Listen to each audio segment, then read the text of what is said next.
Hello दोस्तों, आप सभी का स्वागत है हमारे चैनल शाश्वत CGPSC CG व्यापम। देखिए, आपका जो छात्रावास निरीक्षक भर्ती का जो पेपर है, इसमें याद रखिएगा 5 नंबर का सेक्शन अंग्रेजी का भी है ना। 5 नंबर का जो सेक्शन है ये अंग्रेजी का है और साथ ही आपका पेपर जो है छत्तीसगढ़ व्यापम के द्वारा लिया जा रहा है।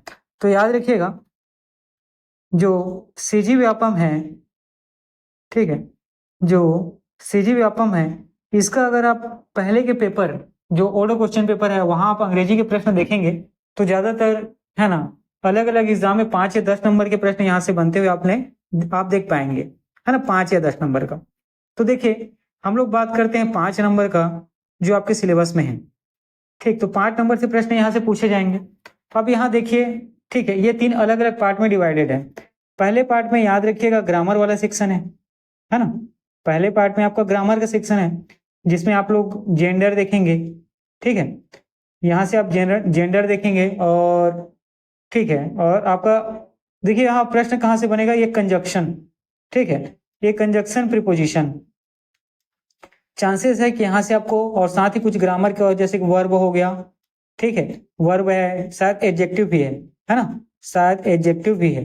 तो याद रखिएगा, ये जो ग्रामर सेक्शन है यहाँ से आप, है ना, जहाँ से प्रश्न अक्सर देखे गए हैं, ये कंजक्शन, ठीक, कंजक्शन प्रोपोजिशन, यहाँ से एक प्रश्न बनने की संभावना है। ठीक, सेकेंड सेक्शन में आप देख पाएंगे तो यहाँ पे एक्टिव और पैसिव वॉइस है। ठीक, सेकेंड सेक्शन में आप देख पाएंगे तो यहाँ आपका एक्टिव और पैसिव वॉइस है और डेफिनेटली यहाँ से एक प्रश्न तो बनने ही है। ठीक है, 1 नंबर के प्रश्न यहाँ से बनेंगे, प्रीपोजिशन और कंजक्शन से 1 नंबर के प्रश्न यहाँ से बन सकते हैं। इसके बाद आपका थर्ड पार्ट आप देखोगे तो थर्ड पार्ट में आप देख पाओगे कि थर्ड पार्ट में है आपका सिनोनिम एंटोनिम। ठीक, सिनोनिम एंटोनिम, ठीक है, तो समनार्थी और, ठीक है, समनार्थी और विलोमार्थी वाला, तो ये सेक्शन से 1 नंबर के प्रश्न बन सकते हैं। साथ ही यहाँ वन वर्ड सब्सटीट्यूशन, ठीक है ना, अनेक शब्दों के एक शब्द वाला सेक्शन है, यहाँ से 1 नंबर के प्रश्न बनने की संभावना है। और यहाँ है स्पेलिंग, ठीक है, जो सही गलत स्पेलिंग है, ठीक है, उसको सिलेक्ट करने वाले जो प्रश्न है यहाँ से 1 नंबर के प्रश्न बनने की संभावना है।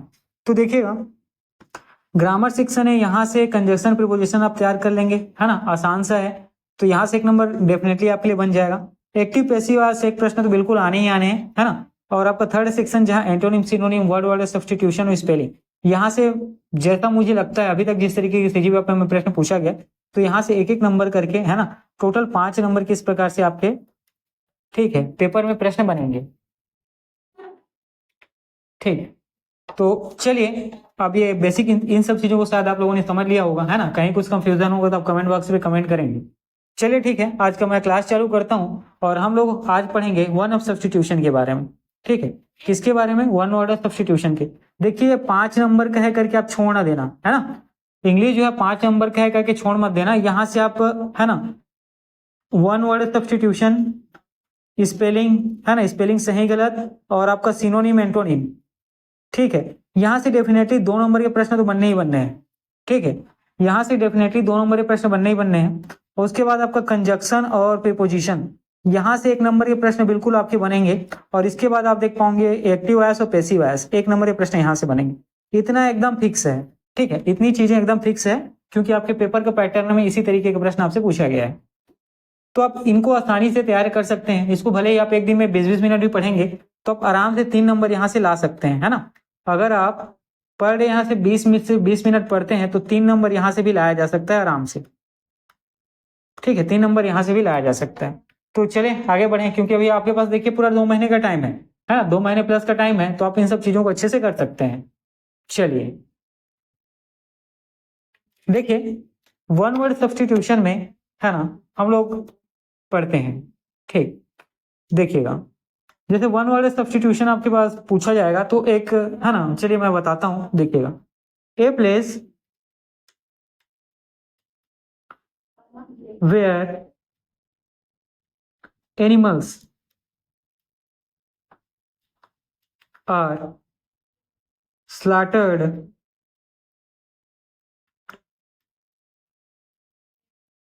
for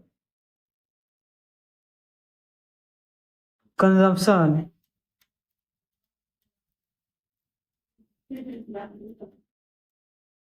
as food।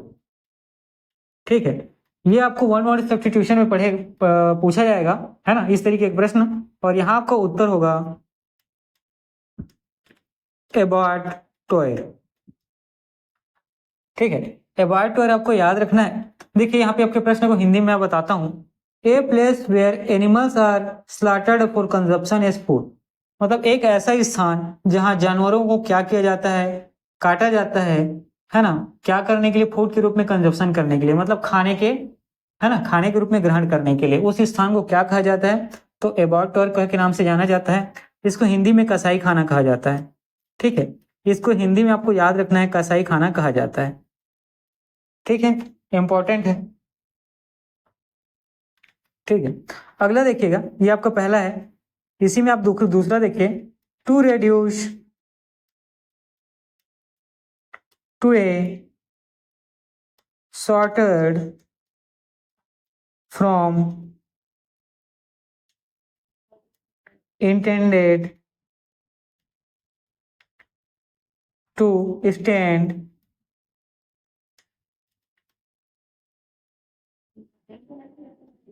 for the whole। ठीक है, to reduced a sorted from intended to stand for a whole, तो याद रखिएगा, है ना, इसका मतलब क्या है कि किसी शब्द का या जो किसी शब्द या वाक्य को संक्षिप्त रूप में, है ना, क्या करना। देखिए, reduce to shorted form intended to stand for the whole, मतलब एक पूरा शब्द या वाक्य है। ठीक है, इस प्रश्न में बोला गया है, पूरा शब्द या वाक्य है जिसको आपको क्या करना है, रेड्यूस करना है ना, किस फॉर्म में, तो शॉर्टेड फॉर्म में। कहने का मतलब एक पूरा शब्द या वाक्य है, इसको संक्षिप्त फॉर्म में आपको करना है, तो इसको वन वर्ड सब्स्टिट्यूशन, है ना, एक वाक्य में, ठीक है, अनेक शब्दों के एक शब्द में, इसको क्या कहते हैं। ठीक है, तो इसका याद रखिएगा। देखिए, एब्रीविएशन, ठीक है, इस तरीके से आप इसको तोड़ तोड़ के प्रोनाउंस करेंगे, है ना। ठीक, एब्रीविएशन। ठीक है, तो यहाँ पर हम लोगों ने दो चीज देखा, a place where animals are slaughtered for consumption as a food, इसको हम लोग क्या कहते हैं, एबार्टोएर के नाम से जाना जाता है, कसाई खाना। और to reduce a shorter form intended to stand for a whole, मतलब एक पूरा वाक्य कहा जाए या पूरा शब्दांश होता है ना, एक पूरा वाक्य या पूरा शब्दांश होता है, उसके छोटे फॉर्म में क्या करना, संक्षिप्त करना, ये क्या कहलाता है, एब्रीविएशन कहलाता है। ठीक, इतनी चीजें क्लियर हुई। चलिए आगे बढ़े। देखिएगा,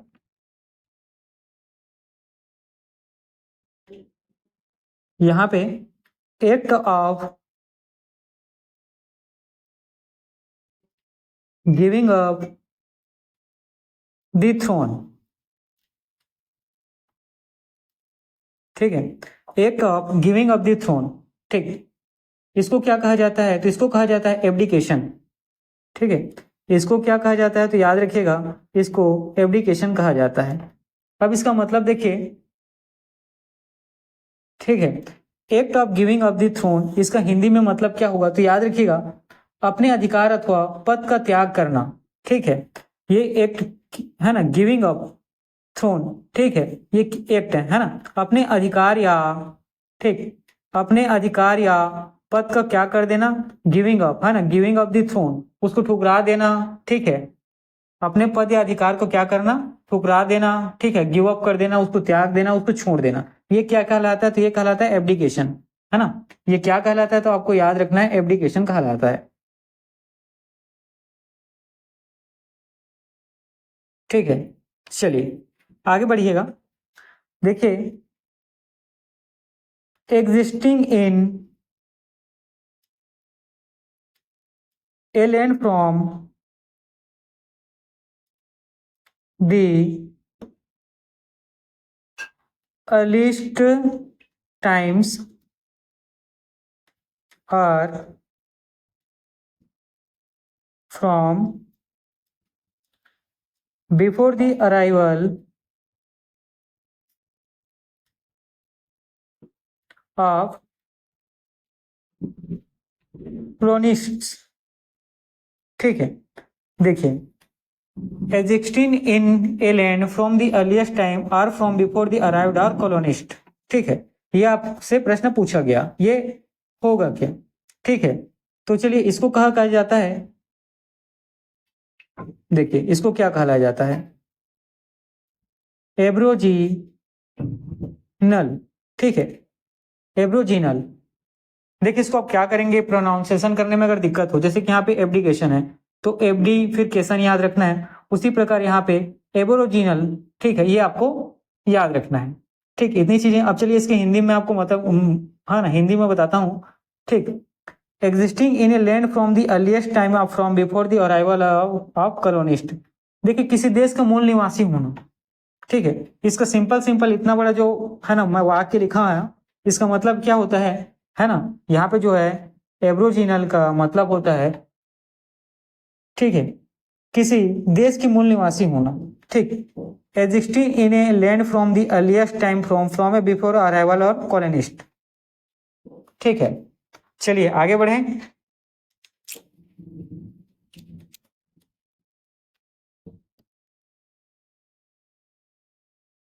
देखिए अगला याद रखिएगा यहाँ पे, cancel R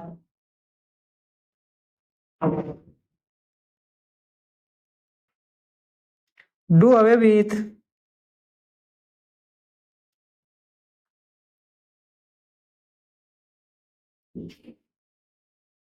A law or agreement.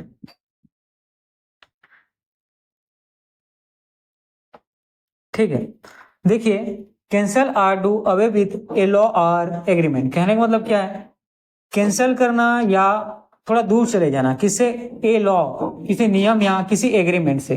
ठीक है, ये क्या कहलाता है ना, तो ये इसको कहते हैं एब्रोगेट, है ना। इसको क्या कहते हैं तो याद रखिएगा, एब्रोगेट के नाम से ये जाना जाता है।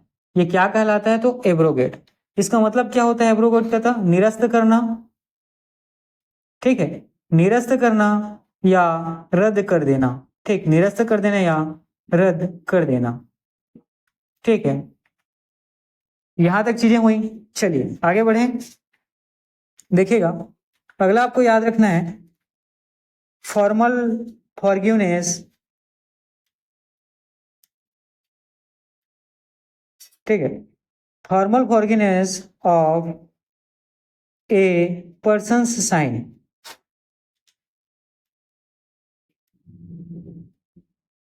ठीक है, और इसको क्या कहा जाता है, तो इसको कहा जाता है एब्सोल्यूशन। ठीक है, ये क्या कहलाता है तो आपको याद रखना है, एब्सोल्यूशन के नाम से ये जाना जाता है। ठीक, formal forgiveness of a persons science, है ना, किसी पर्सन को क्या करना, माफ कर देना, इसको हम लोग क्या कहते हैं, एब्सोल्यूशन कहते हैं। और इसका मतलब क्या है तो याद रखिएगा, पाप मुक्ति। ठीक, क्या होती है तो ये पाप मुक्ति, है ना, किसी व्यक्ति को क्या कर देना, माफ कर देना, उसको पाप से मुक्त कर देना। ठीक, इतनी चीजें क्लियर हुई। चलिए आगे बढ़ें। देखिए, है ना, अगला वाला ये पहले आपके किसी पेपर में आए हैं। ठीक है, to increase the speed, to increase the speed. अब इसको क्या कहा जाता है, तो उसको कहा जाता है एसिलेरेट, है ना, एसिलेरेट।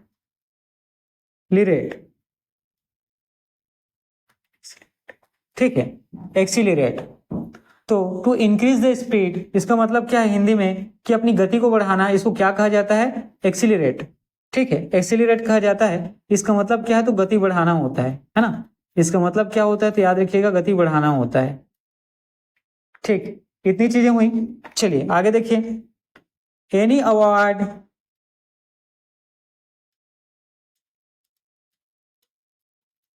ऑनर और लॉडेटरी नोटिस।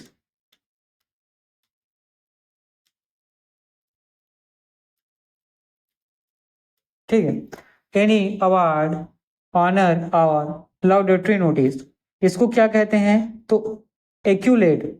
ठीक है, ये क्या कहलाता है तो याद रखिएगा, एक्यूलेट, है ना, एक्यूलेट के नाम से यह जाना जाता है। इसका मतलब क्या होता है, पुरस्कार या सम्मान। ठीक है, इसका मतलब क्या होता है तो याद रखिएगा, पुरस्कार या सम्मान। देखिए सेंटेंस पढ़िए, एनी अवार्ड कोई अवार्ड, ऑनर या सम्मान ऑफ लॉन्डेटरी नोटिस, है ना, इसको क्या कहा जाता है? तो एक्यूलेट के नाम से जाना जाता है। ठीक है, चलिए आगे बढ़ें।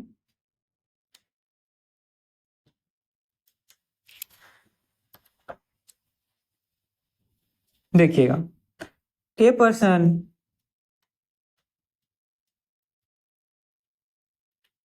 हु हेल्प्स अनदर टू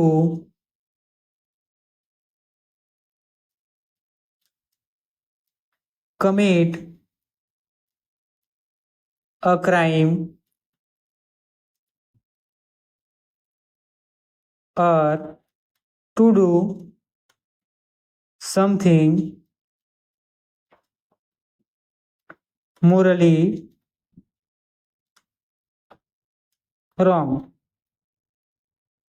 ठीक है, ए पर्सन एक व्यक्ति हु हेल्प्स अनदर, जो दूसरों की मदद करता है, टू कमिट, है ना, दूसरों की मदद करता है, टू कमिट अ क्राइम, एक क्राइम करने में, और to do something morally wrong, या कुछ गलत करने में। ठीक, एक व्यक्ति जो दूसरे व्यक्ति का कुछ गलत करने में या क्राइम करने में मदद करता है, ये कहलाता है एक कॉम्प्लेस। ठीक कहला, ये क्या का नाम से जाना जाता है? तो एक कॉम्प्लेस। ठीक है, और इसको अब क्या, इसका मतलब क्या होता है? सह अपराधी, है ना, मतलब साथ में दोनों है अपराधी हैं, सह अपराधी। ठीक है, इस चीज को याद रखना इंपॉर्टेंट है।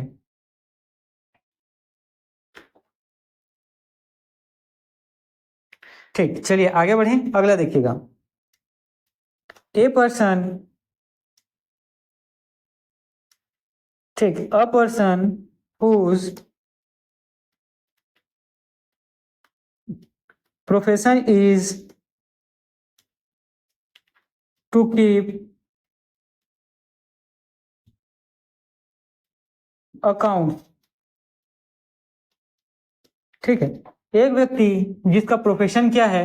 अकाउंट्स को, ठीक है, अकाउंट्स पर काम करना या अकाउंट्स का मेंटेन का काम करना, ये क्या कहलाता है? तो इनको कहा जाता है accountant.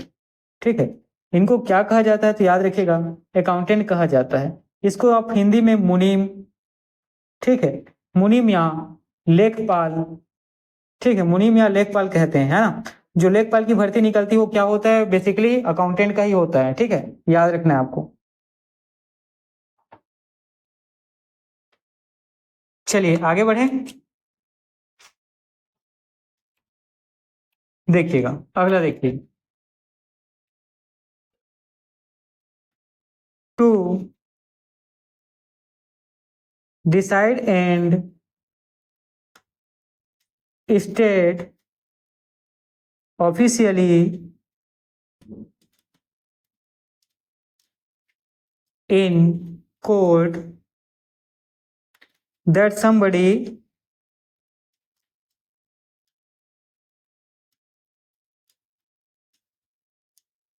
is not guilty of a crime।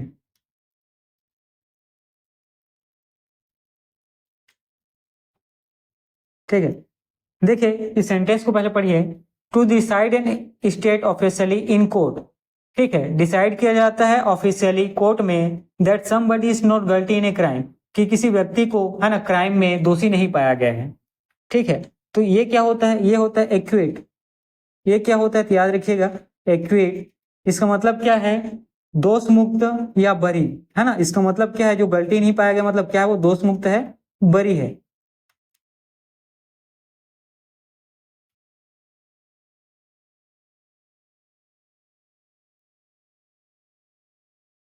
ठीक है, इतनी चीजें हुई। देखिएगा अगला, N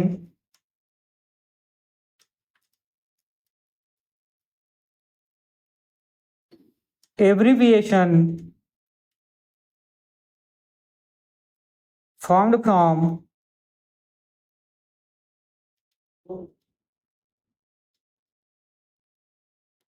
the initial letter, the initial letters of other words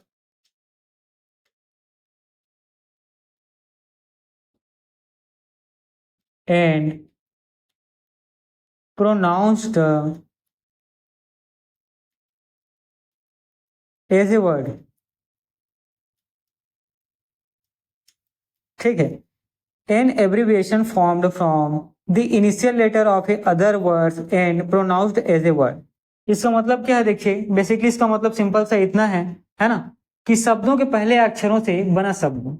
ठीक, कि शब्दों के पहले अक्षरों से बना शब्द। ठीक, और इसको क्या कहते हैं, याद रखिएगा, एक्रोनिम। ठीक है, ये क्या कहलाता है तो याद रखिएगा एक्रोनिम, है ना। इसका मतलब क्या है कि the initial letter of other words, है ना, दूसरे वर्ड का जो क्या है इनिशियल लेटर है, और उसी के हिसाब से पूरे शब्दों को क्या किया जाता है, प्रोनाउंस किया जाता है। ये क्या कहलाता है तो एक्रोनिम कहलाता है।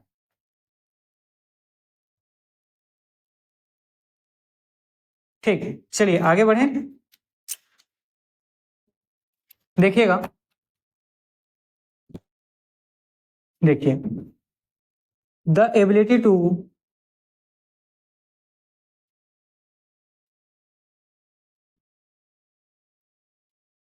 Make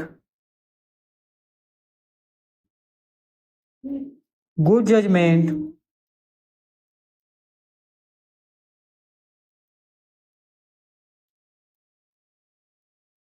good judgments and take quick decision।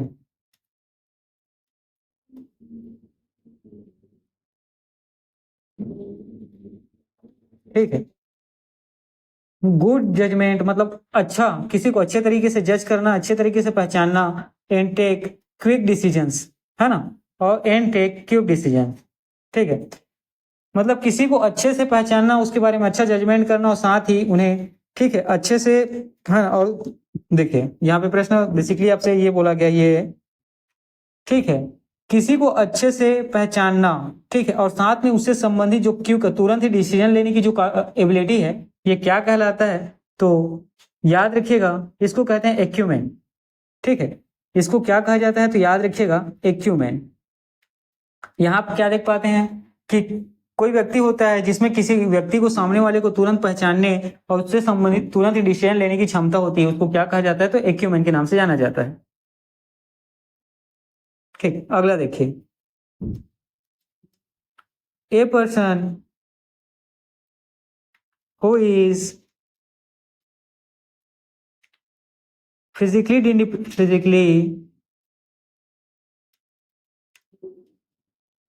dependent on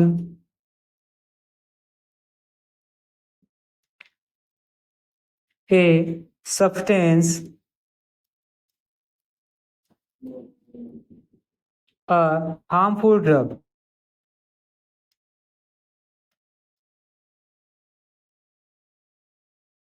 ठीक है, देखिए इस वाक्य में क्या पूछा गया है, a person who is physically dependent on substance or harmful drug. एक व्यक्ति, है ना, जो शारीरिक रूप से ठीक है डिपेंडेंट है किसी सब्सटेंस तत्व पर, है ना, किसी तत्व या पदार्थ पर, या हार्मफुल ड्रग्स या हानिकारक ठीक है दवाओं पर, इसको क्या कहलाते हैं, ये इसको क्या कहा जाता है तो याद रखिए एडिक्ट। ठीक है, इसको क्या कहते हैं तो एडिक्ट। ठीक है, इंपॉर्टेंट है, आपको याद रखना है।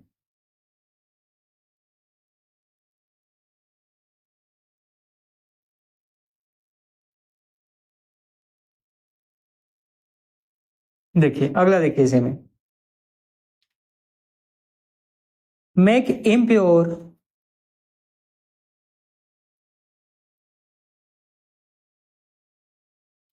by adding inferior substance।